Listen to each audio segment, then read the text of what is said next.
Itu bukan ngomongin. Katanya lo jangan matematika. Sama lu. Berapa? 5 hari. Dalam sebulan ibadah kita kalah sama waktu tidur. Tidur perlu 10 hari. Dalam 30 hari, dalam sebulan, waktu buat tidur 10 hari. Waktu buat ibadah, sholat sama ngaji tok. Ini kalau ngajinya, jadi kan ngaji maghrib doang hitungnya 3 jam misalnya. Kita ngaji dari maghrib sampai jam 9, 3 jam beres. Kali sebulan, ibadah khususnya cuma 5 hari. Yang 15 hari ini pakai apa? Ibadah ke Allah 15 hari masih ngeluh. Sementara waktu untuk main luas.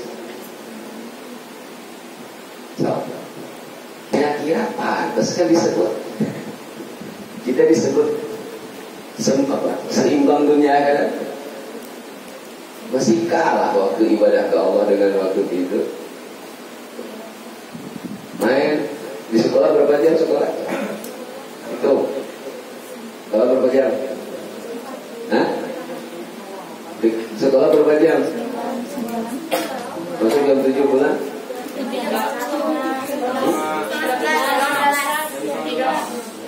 Pulang jam berapa? Sampai asar. Oh, berapa jam jadi? Berangkat jam 7 sampai asar berapa jam? 9 jam dikali 30.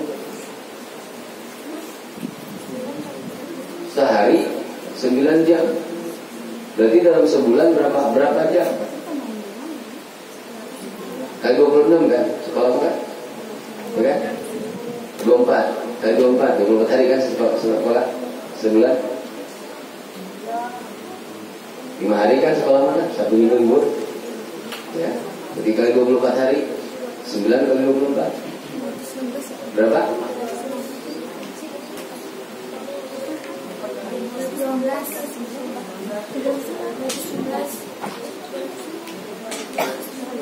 Berapa?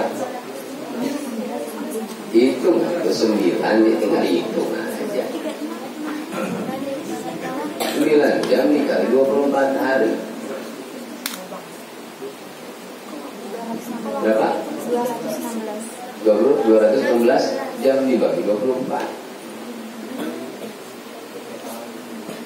216 jam dibagi 24 jadi berapa? Tahu hitung-hitungan ini mas. Ini gara-gara ngilangin bogong gitu. Tapi kita hitung dulu so. Berapa?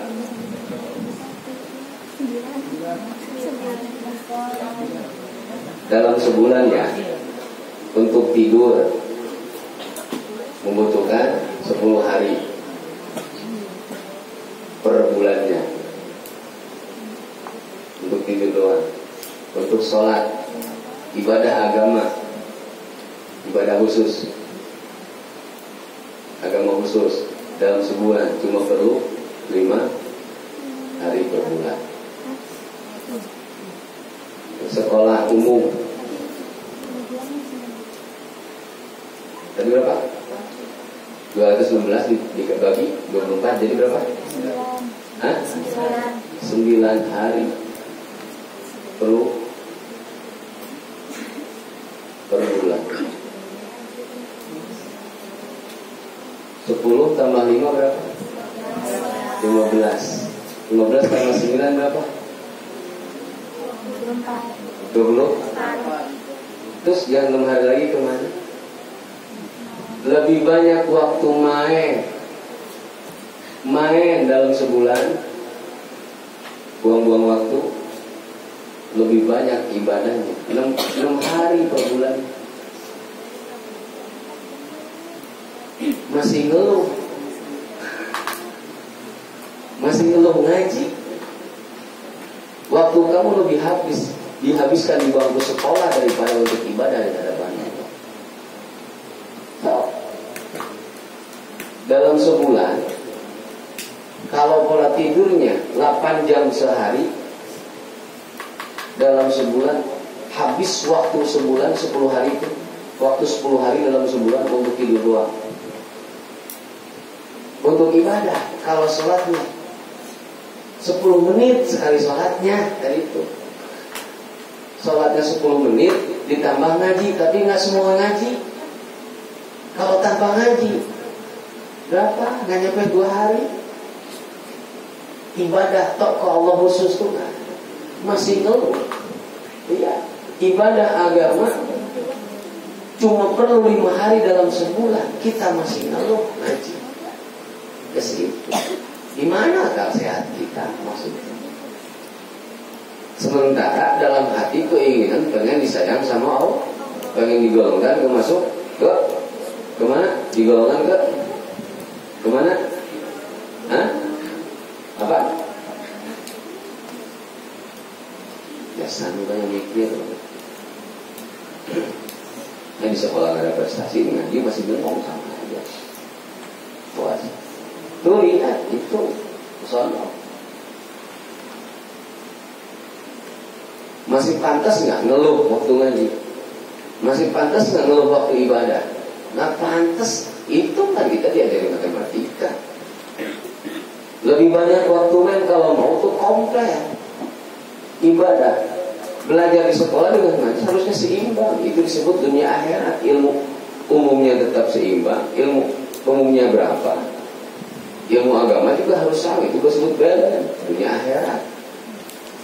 Kalau pola begini bukan nggak termasuk ke dalam ayat, ke dalam hadis man aradahuma fa alaihi bil ilmi, kita masih pincang. Itu yang sehari ibadah dalam sebulan perlu 5 hari. Itu kalau ngajinya maghrib doang ya. Kalau waktu ngajinya dalam sehari 3 jam sekali ngajinya. Itu untuk ilmu dalam sehari 3 jam. Ibadahnya sekali sholatnya 10 menit kali 5. Sebulan ibadah khusus ke Allah cuma 5 jam doang. Lebih banyak waktu lain. Kita kan diajarin itu. Nah tadi bulgong. Kenapa? Ibadah 5 jam masing-masing ngeluh. Karena kan tadi banyak lemak sama bulgong. Doyanya tidur mulu. Jadi kalau dia nggak kemana-mananya, kan rugi kita. So, umur ini kalau dikali setahun, kurang lebih dalam 3 tahun kita hidup, usia kita dalam 3 tahun, waktu buat tidur doang 1 tahun. Berarti ibadahnya dalam 3 tahun itu berapa bulan? Belum dipotong. So, hitungnya kembangin lagi. Kalau ini kan per bulan, kalau per tahun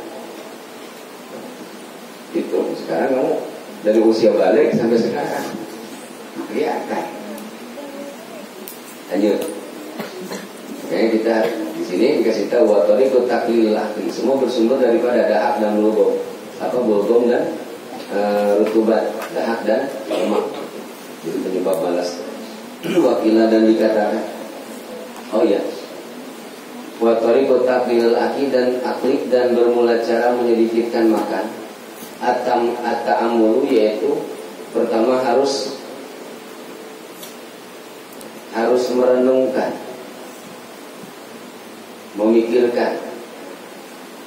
Di mana fi'i pertama harus memikirkan, di mana fi'i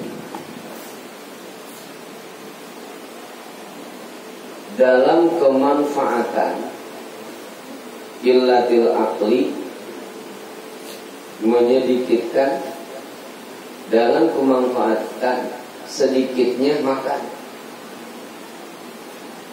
Karena kan orang-orang yang hati-hati dalam makan, yang jadi tujuan utama makan itu, kalau orang-orang yang ngerti mah bukan kenyang,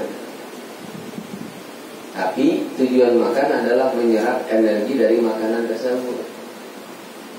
Kita makan, makanya suka masuk karena makan itu tujuannya kenyang, bukan kelas orang bodoh yang nggak pernah teliti dengan gizi makanan, berikan kesehatan ini. Yang tujuan makannya kelas-kelas orang awam yang tujuan makannya kenyang sama enak mah orang-orang yang ngerti, orang-orang yang basicnya paham tentang keilmuan. Tujuan makan bukan enak dan kenyang. Emang semua makanan enak itu menyehatkan? Jamu enak nggak? Hah? Jamu kayak jamu. Jamu apa nih? Sebagai banyak makanan saya pun rata-rata tidak ngenakin enggak. Tapi kalau orang yang melihat makanannya tujuannya adalah mencari gizi, satu hari kita perlu apa? Protein berapa? Tanya orang-orang yang apa di bidang kesehatan paham. Ya. Kita makan saat